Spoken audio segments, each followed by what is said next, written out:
going to be launching a tasty pastry. It's a low-carb Pop-Tart. It's got 3 to 4 grams of net carbs, and we love this show. This is our best place to be in LA.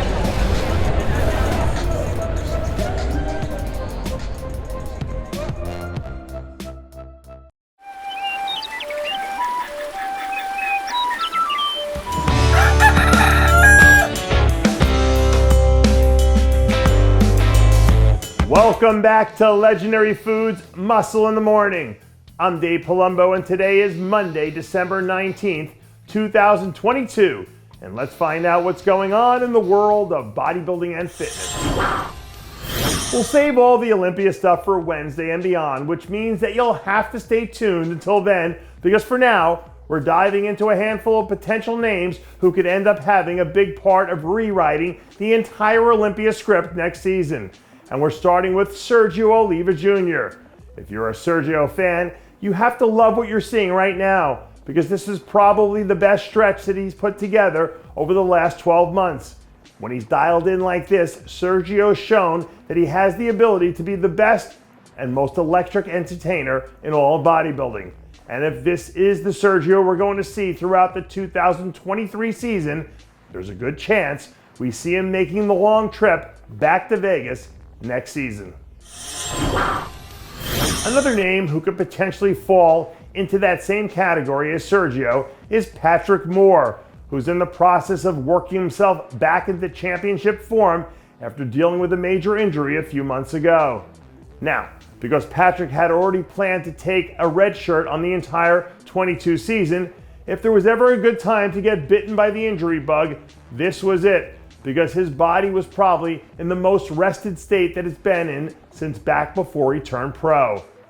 By and large, Patrick's always been widely viewed as someone who had a really high ceiling, but had never quite managed to reach it for one reason or another, which means that if he can spend the next 4 or 5 months really concentrating on bringing up the right areas, by late summer or early fall, he could already have punched his ticket back to the big dance. Right now, I think if we threw a poll up on Instagram to ask you guys who you thought had the highest potential out of all the new blood in bodybuilding, that there'd be a decent chunk who would end up casting their ballot for Quinton Eriya. The stuff that we've seen from Quinton in the early phase of his off-season already seems like it's out of control, because there just aren't that many guys in the open class who have this level of size, shape, and symmetry. And the fact that he's well over 300 pounds at this point, but still able to maintain his lines, is a testament to how genetically gifted this guy is. He's right there on the cusp of having a major breakout moment. And if we're being honest with ourselves, I don't think anyone would be surprised if that moment came a whole lot sooner than later. Now, as far as career resumes are concerned, you can stack Quinton's, Patrick's, and Sergio's all together, and they still won't even come close to measuring up to what future Hall of Famer Roelly Winklaar's done throughout his career.